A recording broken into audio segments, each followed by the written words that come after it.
எல்லாருக்கும் நமஸ்காரம். இன்னைக்கு மிஸ்ரச்சாப்பு தாளம் சமத்துல இருந்து 2 தள்ளிக்கு ஒரு கோர் ஒன்று பண்ணியிருக்கேன். அந்த கோர் எப்படி இருக்குன்னு பார்க்கலாம்.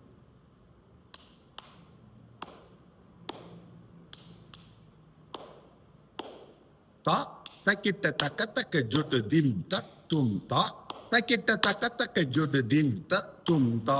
தக்கிட்ட தக்க தக்க ஜொட்டு திம் தத்தும் ததி கேட்டக்கும் ததி கேட்டக்கும் ததி கேட்டக்கும் தா தக்கிட்ட தக்க தக்க ஜொட்டு திம் தத்தும் திம் தத்தும் தா தக்கிட்ட தக்க தக்க ஜொட்டு திம் தத்தும் திம் தத்தும் தா தக்கிட்ட தக்க தக்க ஜொட்டு திம் தத்தும் திம் தத்தும் ததி கேட்டகததி கேட்டகததி கேட்டகத தத்த ததி கேட்டகததி கேட்டகததி கேட்டகத கேட்டகத திம் தத்தும் திம் தத்தும் திம் தத்தும் தாத்த கேட்டகத திம் தத்தும் திம் தத்தும் திம் தத்தும் தாத்த கேட்டகத திம் தத்தும் திம் தத்தும் திம் தத்தும் தரிக்கிடக தரிக்கிடக தரிக்கிடக தத்தரிக்கிடக தத்தரிக்கிடக தத்தரிக்கிடக தட்டி தரிக்கிடக தத்தும் தரிக்கிடக தட்டி தரிக்கிடக திம் தத்தம்